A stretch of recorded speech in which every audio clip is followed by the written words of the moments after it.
In this video, we're going to go through and discuss how to do branching in Eclipse.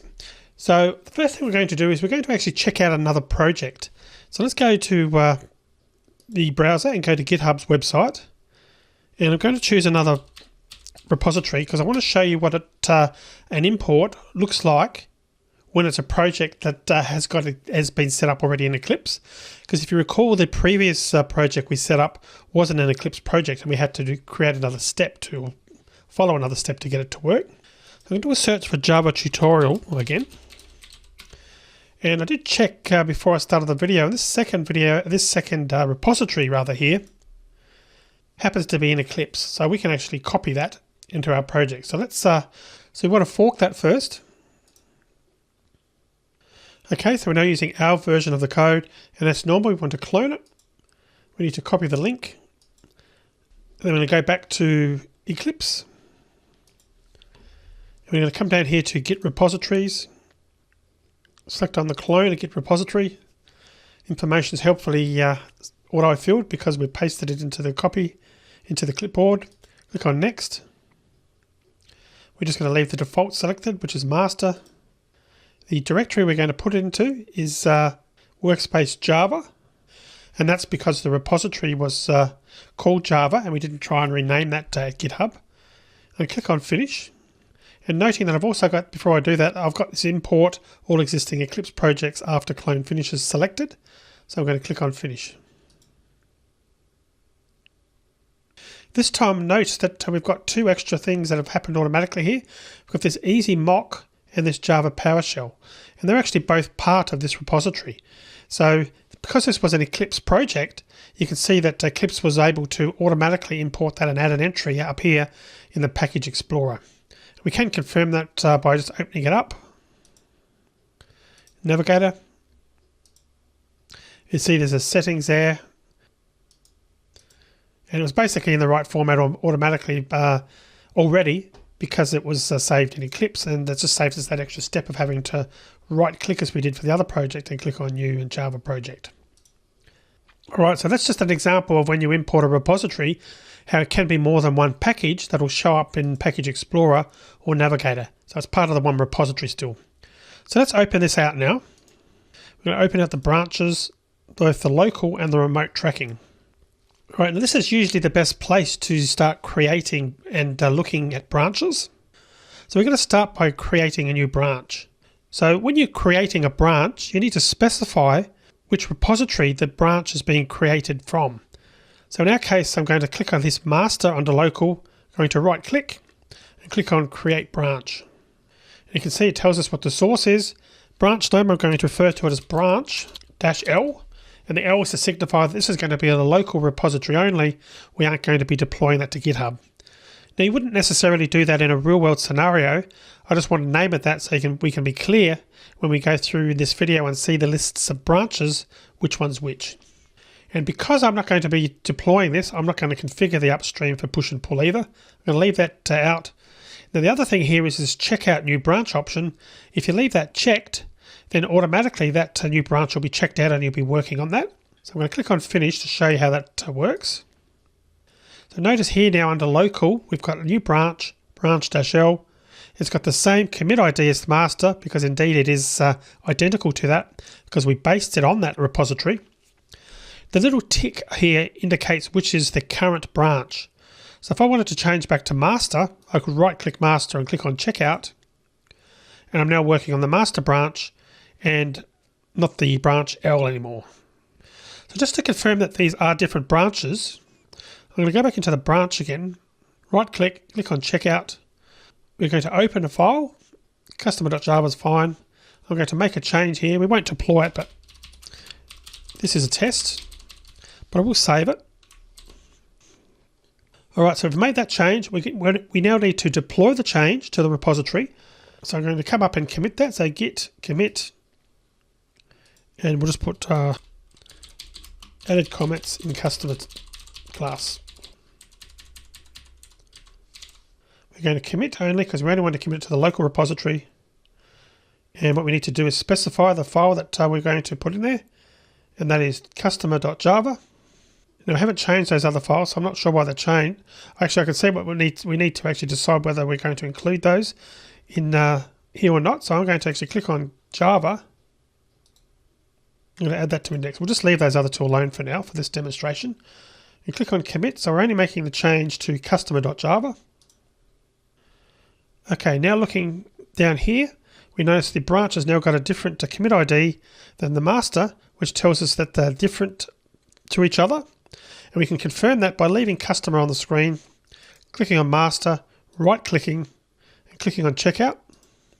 Notice how when I did that, reverted back to the master, and the master in fact hasn't got any comments, which is consistent because we made the change and committed it on the branch, L branch. And again, I can go back and check out that, and there's the comment that comes back again.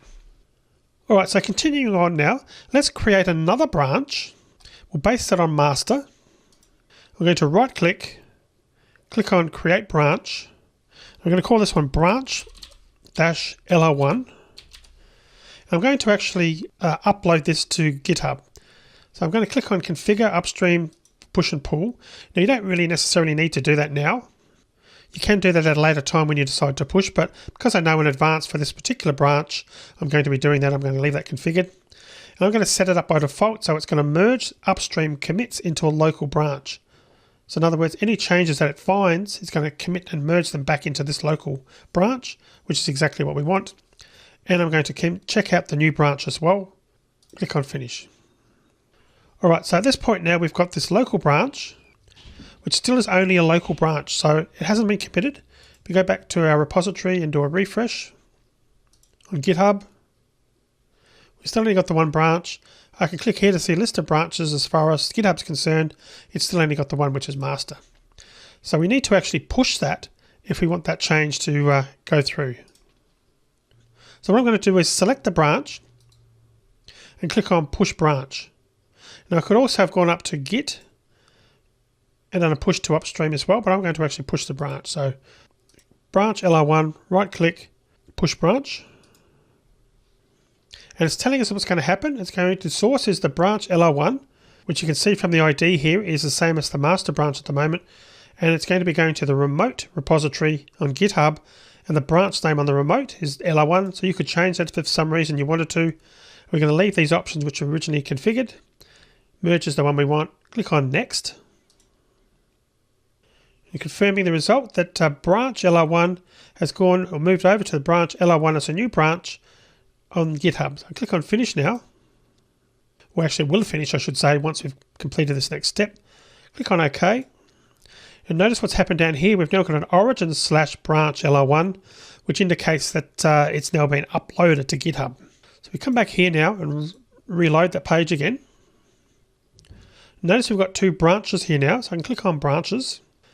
And we've got the master, which we had originally, but we've also got this new branch, LR1. So you might be asking at this point, well, Tim, you've just created this branch LR1.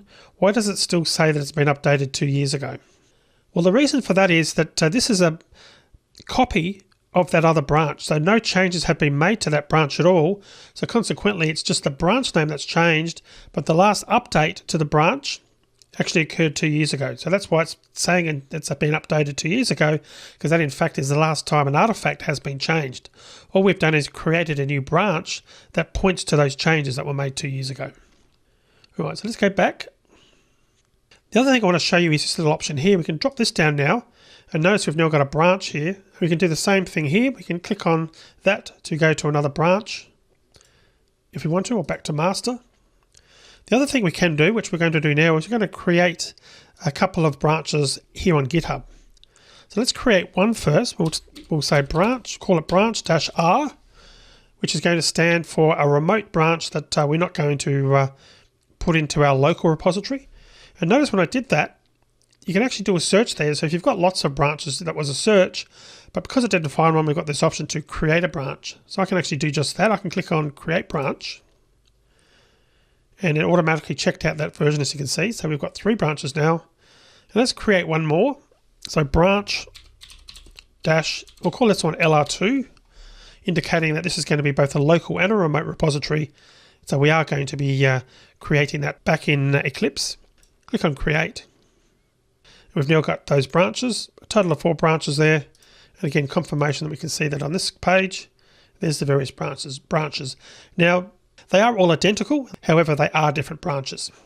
All right, so let's go back to Eclipse now. So we can see that there's this origin branch LR1, and that's the one that we pushed up to GitHub.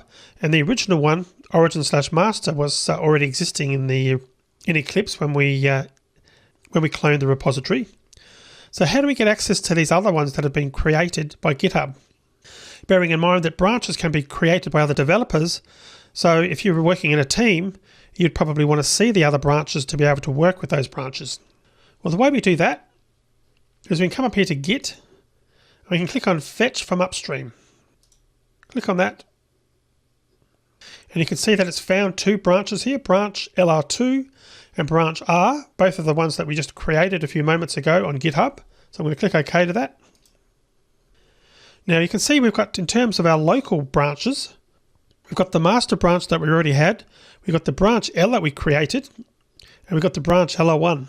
Now notice at the moment branch L is just a local repository, and that's because we never pushed it to GitHub, so consequently it's only in that local part of the screen. And likewise for the remote tracking, at the moment we've got 2 down here, we've got branch LR2 and branch R. Now if we want to work on branch LR2, what we do is we right click that under remote tracking, we click on checkout. And this would simulate if another developer has been working on a different branch and you want to start looking at his code, or perhaps you want to start working with that code, you would check out his branch by clicking on checkout. Now because we've checked out from the remote tracking option and not from the local option, it's asking us what we want to do here. And it's basically saying, if you want to work on the branch, we need to create a new local branch to do that. It has to be created and then checked out. But if you just want to have a look at the state of the branch, the commit of the remote tracking branch can be checked out. So you've got 2 options here to click on checkout commit. But in this case, because we want to create a local branch so that we can work on it and then in time maybe make some changes to that branch, I'm going to click on checkout as new local branch. The options here is the source. So the source is telling us this is coming from GitHub, from origin/branch LR2. And I'm going to leave the configuration option. So when doing a pull, we want to merge the upstream commits into the local branch. So again, if it's another developer who's using the same branch has made changes, we want those changes to be merged with our changes. That would be the thing you would normally select, but you could override that and turn that off if for some reason you didn't want to do that. And we're going to leave this option checked as well so that we automatically check out this new branch. So let's click on finish. And you can see at this point now it's created this branch as now a local branch. And we've got the tick there to say that that's a default. And it's now showing in both the local and the remote. So that's basically saying that we can work on this one and we could ultimately change this and do whatever we wanted to it. So for example, I could come back up here into a different spot and put, this is a change for all developers.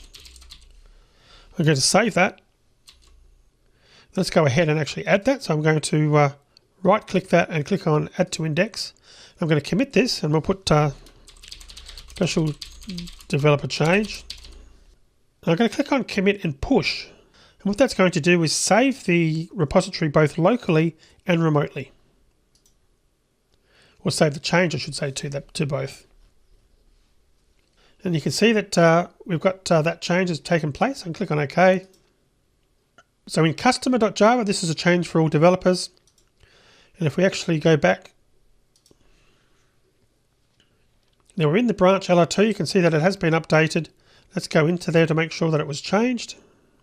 Source file, customer. So we can see here the change doesn't exist in master, which is correct.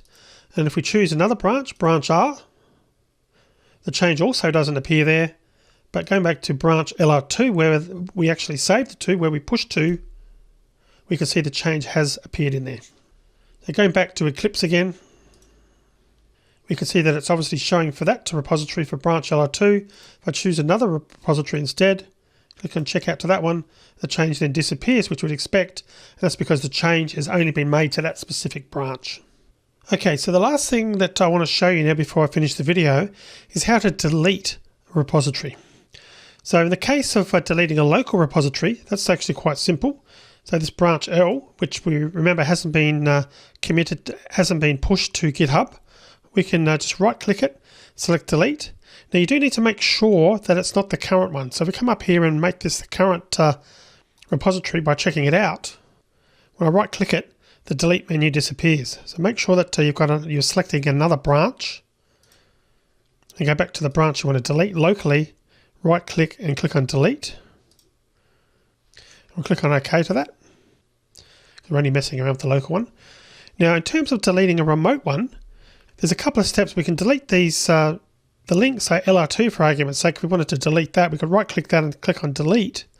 However, that's only deleting the actual remote tracking here in Eclipse. I won't actually delete it from GitHub. So to delete it from my GitHub completely, just come up to the project and right click, click on team, click on remote and click on push.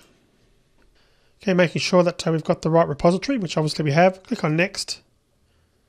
Then what we need to do is come over here to remote reference to delete, use the drop down and choose the branch that we want to delete. Remembering this is the remote branch we're talking about.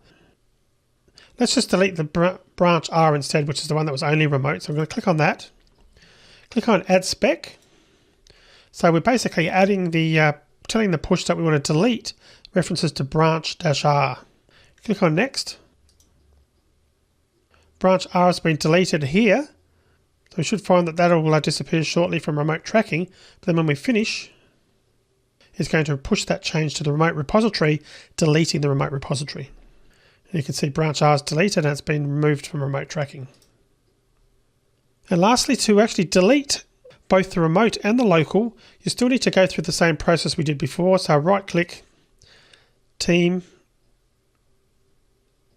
remote, push, click on next.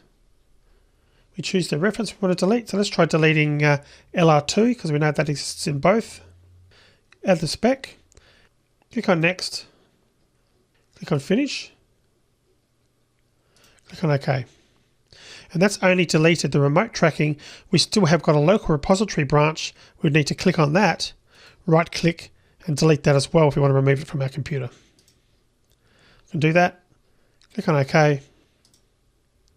And we've now removed the branch both remotely and locally. If we go back and have a look on GitHub, just to refresh, reload, we've now only got two branches. We've only got the branch LR1 and master, and that equates to what we've got in Eclipse. Branch, LR1 and master. Alright, so I'm going to finish the video here now. In the next video, we'll just go through some basic merging concepts again in branches. Even though we have done this, we'll just do it one more time so it's clear. So I'll see you in the next video.